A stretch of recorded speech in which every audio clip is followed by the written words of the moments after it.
Killing करेंगे, वो अपने आप में इंडिकेट करता है कि आपका जो आंदोलन है वो हाईजैक हो गया है। उसके पीछे वो वेस्टेड इंटरेस्ट हैं जिनको मैं ओपनली बोलता हूं, वो आईएसआई है।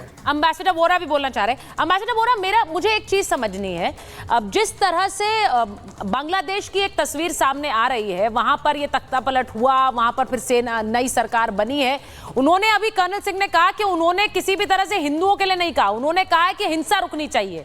वो एक संदेश हिंदुओं को लेकर दे सकते थे पर उन्होंने दिया नहीं है। क्या ये स्पेसिफिकली उन्होंने ऐसा किया क्योंकि इसकी चर्चा हिंदुस्तान में जिस तरह हो रही है, एक देश का राष्ट्रीय अध्यक्ष ट्वीट करके ये कह रहा है कि हिंदुओं की आप सुरक्षा सुनिश्चित कीजिए, उस पर वो कुछ एक्ट नहीं कर रहे हैं। मैम, उन्होंने ये कहा था कि माइनॉरिटीज के अगेंस्ट ये जो हिंसा हो रही है इसको रुकना चाहिए। तो जहां जिन माइनॉरिटीज के अगेंस्ट हिंसा हो रही है वो तो हिंदू है ना मैम, बुद्धिस्ट और क्रिश्चियंस के अगेंस्ट नहीं हो रहा, ज्यादा तो हमारी तरफ हो रहा है, हमारी सबसे बड़ी माइनॉरिटी है वहां पर। तो ये मीनिंग क्लियर होता है, हमेशा हर चीज कहने की जरूरत नहीं होती, लोग समझ जाते हैं कि क्या मतलब है। जब किसी की पिटाई हो रही होती है, भाई पिटाई मत करो, उसकी नाम लेने की जरूरत नहीं होती है। ये पहली चीज है। दूसरा, हमने ये स्पष्ट किया है कि हमारा एक इंटरेस्ट है उस कम्युनिटी में और आप उनकी सुरक्षा करिए। मुबारक हो, आपके पास ताकत है, पावर है, अब आप उसका सही प्रयोग करें, इसमें कुछ गलत नहीं है। दिस इज परफेक्ट डिप्लोमेसी जो हम कर रहे हैं कि आप उसको रोकिए, आपके पास पावर है, आपके पास फौज है, सब कुछ आप करिए, उनका भी आप ध्यान रखिएगा। और अब आप बन गए हैं नेता, आपको हम मुबारक देते हैं, आपके साथ हम मिलकर काम करेंगे। अब ये जो बात आपने बोली है, मैं इस चीज पर एक यहाँ भारत में, प्रेम कुमार जी और अवधेश जी आपके पास आ रही हूँ।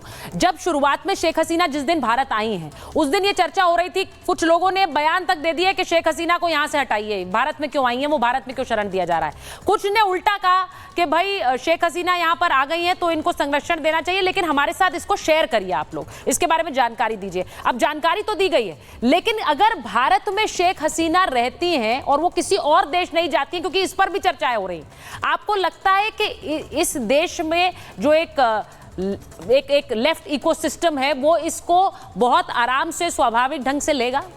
नहीं, इस समय उतना ही नहीं कहा गया। एक तो हमारे देश में एक प्रदेश के मुख्यमंत्री हैं, वो कह रहे थे मोदी जी सुन लो, मोदी जी सुन लो, और शेख हसीना के पास, शेख हसीना जरा बता देना उनको कि क्या हुआ है।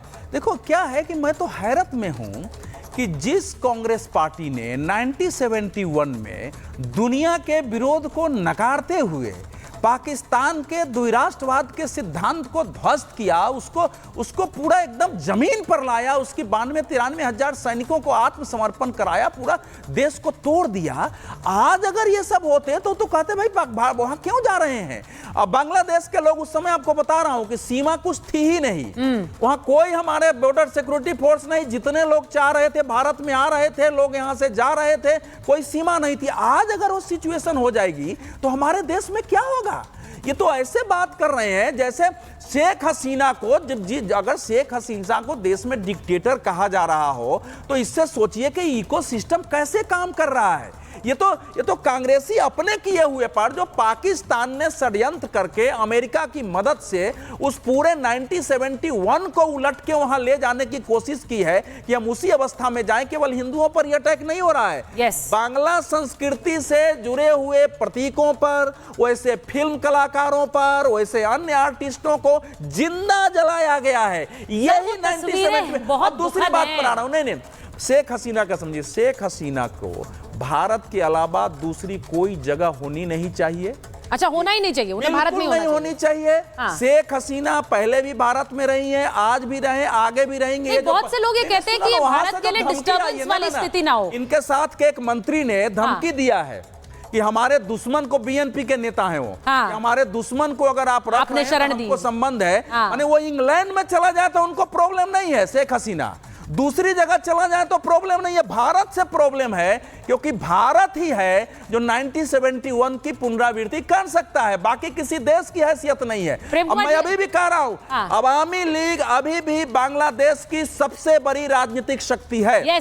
धीरे धीरे शेख हसीना का अवामी लीग के नेताओं से संपर्क, क्या यही डर नहीं है, और वहां पॉलिटिकल मूवमेंट उस देश में अहिंसक तरीके से खड़ा करना, उसमें समय लगेगा। बहुत से लोगों को लगता है कि अगर भारत में रहेंगी, घोषणा की आवश्यकता बहुत से लोगों को लगता है कि अगर वो भारत में रहेंगी तो भारत से रहकर रीग्रुप करना बांग्लादेश में उनके लिए ज्यादा आसान होगा, इसलिए भी भारत में नहीं रहना चाहिए। ये भी एक खबर है। बहरहाल एक एम्बेसडर वोरा, दुनिया में एक तरफ तो ये चल रहा है जहां पर बांग्लादेश को लेकर एक तख्ता पलट की बात हो रही है, लेकिन दूसरी तरफ आज फ्राइडे, शुक्रवार का दिन है और ये कई हलकों में इसकी चर्चा चल रही थी कि क्या फ्राइडे के दिन यानी शुक्रवार के दिन ईरान एक बड़ा अटैक कर सकता है इजराइल पर। अब जब से इस्माइल हानिया को मार गिराया गया उसके बाद से ये चर्चाएं बहुत ज्यादा होती रही हैं कि ये करेगा इजराइल, और इसीलिए मैं आज ये आपको दिखा रही हूं कि ईरान का ये ऑपरेशन ब्लैक फ्राइडे क्या हो सकता है। दुनिया में एक नई तरह की जंग, इजराइल पर हमले की तैयारी में ईरान है, ये हम सब जानते हैं। हानिया के मारे जाने से खमनई बौखलाए हुए हैं और ईरानी फौज को ईरानी नेता ने खुली छूट भी दे दी है। शुक्रवार यानी आज हानिया को कब्र में दफनाया गया था और इसीलिए फ्राइडे को ही बदला लेने की तैयारी की जा रही है। ये बार बार कहा जा रहा है कि उसी दिन जब दफनाया गया उसी दिन को बदला भी लिया जाएगा। ऐसे में क्या किसी भी वक्त चौतरफा हमला ईरान कर सकता है, ये भी पूछा जा रहा है। और इसके लिए जो एक्सेस ऑफ रेजिस्टेंस ग्रुप है यानी कि वो फैसला लेगा जिसमें हमास, हिजबुल्लाह, हूती विद्रोही सब आते हैं। अब ये सब एक तरह से घेर कर अगर ईरान पर हमला करते हैं, कर्नल सिंह, इस पर मुझे पता है आपके सर्कल्स में बहुत चर्चाएं हो रही हैं कि क्या ये बड़ा हमला ईरान करेगा इजराइल पर आखिरकार, जो उसने कहा है, क्या लग रहा है? देखिए, जब हम ईरान से रिलेटेड इजराइल के ऊपर किसी भी अटैक की बात करें तो बड़ी जिम्मेदारी से उसे एनालाइज करना चाहिए। ईरान के पास वो काबिलियत नहीं है कि वो एक फुल फ्लेजेड वॉर का अटैक कर पाए। तो क्या करेगा? सबसे बड़ी बात। दूसरी बात, जो ये टाइम लग रहा है, ये कोऑर्डिनेशन में टाइम चाहिए होता है, क्योंकि अगर वो आज बोले कि हूती तुम 10 बम गिरा दो, कल बोले हिजबुल्लाह, तो बेकार हो जाएगा। ये एक कोऑर्डिनेटेड अटैक करने की कोशिश करी जाएगी। जो मेरा अंदाजा है कि जैसे जैसे 12 तारीख पास आती जा रही है, जो कि इजराइल का मॉर्निंग डे है, तो इसीलिए वो 10 तारीख को होगा, 9 तारीख को होगा, 11 तारीख को होगा। ये आकलन इसीलिए किया जा रहा है कि वो उसको उस समय हर्ट करना चाहता है जब इजराइल ऑलरेडी एक बहुत ही सैड मूड में होगा, क्योंकि उनका फर्स्ट और सेकंड टेम्पल वो 12 और 13 तारीख को गिराया गया था। तो एक तरीके का सेंसेशन भी क्रिएट करना चाहेगा। जो टाइम लग रहा है that is for the coordination. क्योंकि आप देख लीजिएगा, Iran, Hezbollah, Houthi, Hamas, even मैं कहता हूं इवन सीरिया बीच में अगर पड़ गया किसी तरह से, ये अटैक चारों तरफ से होगा तभी सक्सेसफुल होगा। क्योंकि अगर इन सभी ने मिलकर 500 या 1,000 रॉकेट भी डाले, तब जाकर आप देखेंगे 4 से 5,000 रॉकेट अगर इजराइल की तरफ बढ़ते हैं, तब जाकर आयरन डोम अगर 95% रोक पाता है, तो वो 5% जो गिरेगा वो इफेक्ट कर पाएगा। अदरवाइज